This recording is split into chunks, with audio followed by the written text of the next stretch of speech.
Welcome to English Baba channel. Class 12 English poem number 3 है a thing of beauty. इसको लिखा है जॉन कीट्स ने। आज हम करेंगे इसके क्वेश्चन आंसर, तो जल्दी से वीडियो को लाइक कर दो। आई होप चिल्ड्रन आपने वीडियो को लाइक कर दिया है और अभी तक चैनल को सब्सक्राइब नहीं किया तो सब्सक्राइब कर दो सो दैट आपको हमारे सारे अपडेट्स मिलते रहें। क्वेश्चन नंबर 1 देखिए, list the things of beauty mention in the poem. जहां पे पोएट ब्यूटी की बात कर रहे हैं, इमेज में समझिए वो नेचुरल ब्यूटी की बात कर रहे हैं। सन, मून, ट्रीज, प्लांट्स, फ्लावर, झरने, ये सब बात कर रहे हैं। तो आंसर में बस ये लिखना है, the things of beauty mention in the poem are. ऐसी थिंग्स ऑफ ब्यूटी जिनको पोएम में मेंशन किया गया है वो है sun, moon, trees, flowers, water stream etcetera. List the things that cause suffering and pain. Poet के हिसाब से कौन कौन सी चीज हमें सफरिंग, दुख और दर्द देती है। अगर हम दूसरों के खिलाफ हेट्रेड, घृणा रखेंगे, वो हमें दर्द देती है। तो पहला पॉइंट आप लिख देंगे, the things that cause suffering and pain are malice. ठीक है, मैलिस का मतलब a wish to hurt others. Number 2, disappointment. जब हम निराश होते हैं, ठीक है, तो हम अपने आप को हर्ट करते हैं। Number 3, unhealthy life style. आजकल का लाइफ स्टाइल कैसा हो गया है कि भैया बस cold drink P low, pizza खा लो, बर्गर खा लो, मतलब फास्ट फूड वगैरह ज्यादा खा रहे हैं। और चौथा, हमारे नेगेटिव थॉट्स। हमारे जो खुद के नेगेटिव थॉट्स हैं, चीजें इतनी बुरी नहीं होती, वो ही हमें। तो इस तरह से अगर आप ये 4 पॉइंट लिखाओगे तो आपको फुल मार्क्स मिल जाएंगे। नेक्स्ट क्वेश्चन देखेंगे, what does the line therefore we are wreathing a flowery band to bind us to the earth. देखो, फ्लावरी बैंड का मतलब क्या है। पोएट जॉन कीट्स ये कह रहे हैं, नेचर ने जो हमें चीजें प्रोवाइड कराई हैं, भले से दुख, दर्द, लाइफ में अप्स एंड डाउन्स आते रहें, लेकिन नेचर ने हमें इतनी प्यारी चीज, इतनी सुंदर चीजें प्रोवाइड कराई हैं जिसकी वजह से हमारा जो जुड़ाव है, हमारा जो प्रेम है, हमारा जो प्यार है, वो हमेशा अर्थ से बना रहता है। और वो चीजें क्या है? नेचर की चीजें। तो आंसर कैसे लिखेंगे? This line suggest that this world is full of beautiful things. ये लाइन ये कह रही है कि ये जो संसार है बहुत सुंदर सुंदर चीजों से भरा हुआ है। चिल्ड्रन, आपको दोबारा बता दूं, जहां पे भी इस पोयम में ब्यूटीफुल थिंग्स की बात हुई है, ब्यूटी की बात हुई है, वहां पे ब्यूटी का मतलब है नेचर से रिलेटेड चीजें जो नेचर ने बनाई है। Things of nature which gives us pleasure, जो हमें खुशियां देती हैं। जैसे आप पेड़ की छाया में कभी भी बैठो, हमेशा खुशियां देगी। आप किसी वाटर स्ट्रीम में जाओ, झरने में जाओ, हमेशा आपको मजा आएगा। And bind us to the earth, और हमको अर्थ से जोड़े रखती है। What makes us human beings love in spite of troubles and suffering? Poet के हिसाब से भले से इस जीवन में दुख, दर्द, सफरिंग, पेन आता रहता है, लेकिन फिर भी हम इस अर्थ से जुड़े रहते हैं। तो देखो, कहीं ना कहीं अभी हमने देखा था इस वाले क्वेश्चन में, जो नेचर है उसने हमको इतनी अच्छी अच्छी चीजें दी हैं, इतनी ब्यूटीफुल चीजें बनाई हैं, जिसकी वजह से कहीं ना कहीं हमें लाइफ टाइम खुशियां मिलती रहती हैं, लाइफ टाइम प्लेजर मिलता रहता है। और यही चीजें हैं जो दुख दर्द होने के बावजूद भी हमें अपनी लाइफ से, इस अर्थ से हमें प्यार बनाए रखना सिखाती है। तो आंसर कैसे लिखेंगे? Life is full of ups and down. आपने ये वाली कहावत सुनी होगी, भाई उतार चढ़ाव तो लाइफ में आते ही रहते हैं, कभी खुशी आएंगी, कभी गम आएगा। Troubles and sufferings are part of it. तो ट्रबल जो है, परेशानियां हैं, दुख दर्द है, लाइफ का कहीं ना कहीं पार्ट है। Yet the beautiful things, yet का मतलब होता है फिर भी, जो ब्यूटीफुल थिंग्स है। अब पूरा का पूरा क्वेश्चन से, make human beings love life in spite of troubles and suffering.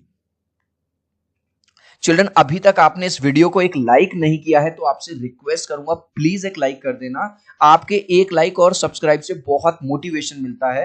मैं 3 तक काउंट करूंगा चिल्ड्रन, प्लीज वीडियो को लाइक कर दो। 1 2 3। आई होप चिल्ड्रन आपने वीडियो को लाइक कर दिया है, चैनल को सब्सक्राइब कर दिया है। इसके अलावा जो भी बच्चे मेरे साथ इंस्टाग्राम पर जुड़ना चाहते हैं, मुझसे बात करना चाहते हैं, englishbaba.eb मुझे इंस्टाग्राम पे फॉलो कर लीजिए। इंस्टाग्राम का लिंक मैंने डिस्क्रिप्शन में डाल दिया है। 12th क्लास में हर सब्जेक्ट में 20 मार्क्स के एमसीक्यू आएंगे, इंग्लिश में, हिंदी में। तो इंग्लिश बाबा का जो नया चैनल है एमसीक्यू चैनल, उस पर आप लोगों के प्यार और सपोर्ट से 2 लाख से ज्यादा सब्सक्राइबर हो गए हैं। एमसीक्यू चैनल का लोगो इस तरह का है, लिंक मैंने डिस्क्रिप्शन में दे दिया है। एमसीक्यू चैनल को आज ही सब्सक्राइब कर लीजिए। Why is grandeur associated with the mighty dead? Grandeur मतलब ऐसे लोग जब वो जीवित थे, जब वो जिंदा थे, तब उन्होंने जबरदस्त काम किया। जैसे अगर मैं भारत की बात करूं तो हमारे जो क्रांतिकारी थे जिन्होंने अपनी जान दे दी लेकिन इस देश को आजाद करा लिया, ठीक है, आपने क्लास 10th में एक नेल्सन मंडेला वाला चैप्टर पढ़ा होगा, ठीक है। तो ऐसे लोग जो भले से आज इस दुनिया में नहीं है लेकिन अपने जीते जी वो ऐसा काम कर गए कि हम आज भी उनके गुणगान करते हैं, उनको कहा गया है यहाँ पे ग्रैंडियर, ठीक है। Mighty dead means are forefather, forefather होते हैं चिल्ड्रन हमारे पूर्वज जो अब इस दुनिया में नहीं है, यहाँ पे द नहीं दे आएगा।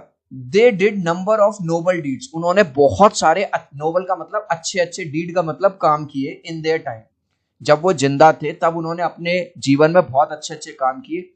There sacrifice for their nation inspire अस, जैसे हम भारत में हैं, 1947 से पहले हम आजाद नहीं थे और हमको आजादी दिलाई हमारे फ्रीडम फाइटर्स ने, तो वो उनका जो सेक्रीफाइस है उनके नेशन के लिए वो हमें इंस्पायर करता है, ठीक है। इसीलिए कहा गया है, जो ग्रैंडर टर्म है उसको एसोसिएट किया गया है पूरा का पूरा क्वेश्चन से, जो मैंने रेड से लिखा है।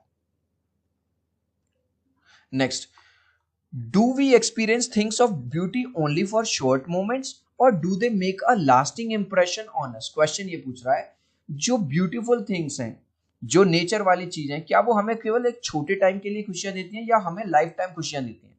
तो इमेज से समझो चिल्ड्रन, अब जैसे ये ट्री है, जब भी आप इस ट्री के नीचे जाओगे, इसकी छाया में बैठोगे, चाहे जब आप 10 साल के थे, 20 साल के थे, 30 के थे या 50 के थे, वो हमेशा से आपको खुशियां देगी, देगी या नहीं देगी। ऐसे ही जब भी आप किसी वाटर स्ट्रीम में जाओगे, झरने में जाओगे, बहती हुई नदी में जाओगे, पैर अपने उसमें रखोगे, हमेशा आपको सुकून मिलेगा, हमेशा आपको मजा आएगा। तो जो क्वेश्चन पूछा जा रहा है कि क्या वो शॉर्ट टाइम के लिए आपको खुशियां देगी, नहीं, शॉर्ट टाइम के नहीं, वो हमेशा उसका जो इंप्रेशन है, जो नेचर की जो चीजें हैं, वो लाइफ टाइम के लिए आपको खुशियां देती हैं। Things of beauty make a lasting impression on अस, जो सुंदर चीजें हैं वो हमें कैसा इंप्रेशन देती हैं, लास्टिंग इंप्रेशन देती हैं। The poet John Keats also says a thing of beauty is a joy for ever, और जॉन कीट्स का भी यही कहना है कि जो थिंग्स ऑफ ब्यूटी हैं, जो सुंदर सुंदर चीजें हैं, वो हमें हमेशा के लिए क्या देती हैं, खुशियां देती हैं। What image does the poet use to describe the beautiful bounty of the earth? अब देखो यहाँ बाउंटी का मतलब समझो, बाउंटी का मतलब है कि नेचर ने हमें इतनी ब्यूटीफुल चीजें दी हैं, जैसे साक्षात हेवन, यानी कि जो स्वर्ग है, स्वर्ग से कोई झरना बह रहा हो और सुंदर सुंदर चीजें हमारे लिए आ रही हो, समझ गए। तो आंसर कैसे लिखेंगे, the poet uses the image of an endless, पूरा question, endless fountain of immortal drink is pouring from the heaven's brink to describe the beautiful bounty of the earth. Question है कि जो beautiful bounty of the earth है उसको describe करने के लिए poet ने कौन सी इमेज का यूज किया, इमेज मतलब कौन सी लाइन यूज की है, तो पोएट ने ये वाली लाइन यूज की है, एन एंडलेस फाउंटेन, एक ऐसा फाउंटेन जो इमॉर्टल ड्रिंक, इमॉर्टल मतलब जो आपको अमर कर दे, यहां अमर करने से मतलब है जो आपको हमेशा के लिए खुशियां दे, is pouring from the heavens, जैसे कि साक्षात जन्नत से, साक्षात स्वर्ग से ही आ रहा हो। तो यानी कि नेचर की चीजों को जॉन कीट्स ने कहा है कि वो हमेशा खुशियां देने वाली होती है। इस लास्ट क्वेश्चन का आंसर आप मुझे देंगे कमेंट सेक्शन में, देखूंगा कितने बच्चे राइट आंसर देंगे। जो पोएट हैं इस पोएम के वो कौन है, मैंने बताया है, जॉन कीट्स है, विलियम वर्ड्सवर्थ है या रॉबर्ट फ्रॉस्ट है। आप चाहो तो अपने आंसर में कमेंट में ए, बी या सी लिख देना, मैं समझ जाऊंगा। सो आई होप मेरा ये वीडियो आपको बहुत अच्छा लगा होगा। प्लीज वीडियो को लाइक कर देना, चैनल को सब्सक्राइब कर देना। अब हम मिलते हैं अगले वीडियो में, बाय बाय।